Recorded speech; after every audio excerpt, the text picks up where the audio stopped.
क्या मकसद है तुम्हारी ज़िंदगी का?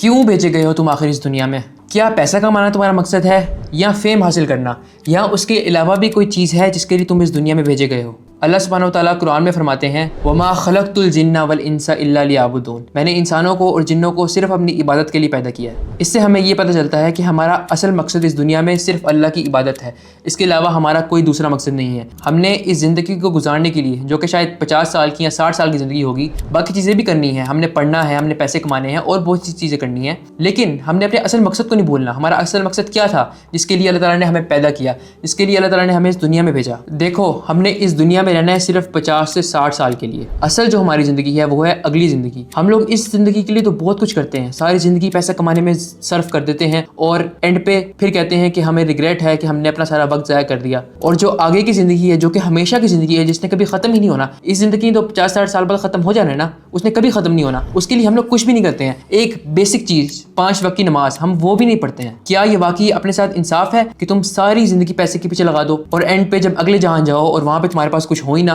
हमारा काम इस दुनिया को बनाना नहीं था, हमारा काम था आखिरत को बनाना। अब सवाल ये आता है कि अपनी आखिरत की ज़िंदगी को बेहतर कैसे बनाएं? सबसे पहले अपने फ़राइज़ पूरे करो, 5 वक्त की नमाज ज़रूर पढ़ो। देखो, 5 वक्त की नमाज की माफ़ी नहीं है। मैं बहुत से लोगों को देखता हूँ, जब भी कोई इवेंट आता है, शब बरात, शब मिराज, इस तरह के जब इवेंट्स आते हैं, इनके ऊपर तो ये लोग भर भर के अमाल करते हैं, लेकिन असल जो 5 वक्त की नमाज होती है उसको छोड़ देते हैं। यार, क्या वाकई ये आपसे वसल्लम ने हमें तालीमात दी है कि हम लोग पूरा साल अल्लाह को भूल जाएं और जब इस तरह के कोई इवेंट्स आए या हमारा एग्जाम आए तो हम लोग रातों को उठ के तहज्जुद भी पढ़ें? नमाज की कोई माफ़ी नहीं है, इसलिए अपने फ़राइज़ पहले पक्के करो। इसके बाद दूसरा अमल है इल्म हासिल करना शुरू कर दो। देखो, इल्म हासिल करना बहुत ज़्यादा ज़रूरी है। मैं आप लोगों को बता नहीं सकता कि इल्म हासिल करना कितना ज़्यादा ज़रूरी है। जब इंसान के पास इल्म होता है ना, तो फिर वो उसके हिसाब से अमाल भी करता है। अपनी कुछ ज़िंदगी माल के लिए खर्च करो, कुछ पैसे कमाओ और उसके बाद अपनी ज़िंदगी इल्म के लिए सर्फ कर दो। यहाँ पे मैं इल्म की बात कर रहा हूँ। इल्म का जो असल मायनी है वो है वही, और वही क्या है? वही है अल्लाह ताला का कुरान, और उसके थ्रू जो हमें कुरान और सुन्नत से ऑथेंटिक चीज़ें मिलती हैं। देखो, तुम्हें अगर आखिरत की ज़िंदगी चाहिए तो उसके लिए तुम्हें ये वाली ज़िंदगी थोड़ी बहुत सेक्रीफाइस करनी पड़ेगी। हाँ, तुम बड़े बंगले, बड़ी गाड़ियाँ, महंगी घड़ियाँ ये नहीं खरीद पाओगे, लेकिन क़यामत वाले दिन अल्लाह ताला तुम्हें इसका ऐसा बदला देंगे कि तुम उसको सारी उम्र याद रखोगे। और यहाँ पे जो तुम्हारे पास सामान होगा वो तो कुछ सालों के लिए होगा, 50 साल के लिए, 60 साल के लिए। वहाँ पे जो तुम्हें चीज़ें दी जाएंगी वो हमेशा हमेशा के लिए होंगी, वो हमेशा के लिए तुम्हारी ही रहेंगी। इसलिए दुनिया के पीछे मत भागो, अपना मकसद डिफाइन करो। आज ही डिसाइड कर लो कि मुझे दुनियावी ज़िंदगी चाहिए या मुझे आखिरत की ज़िंदगी चाहिए।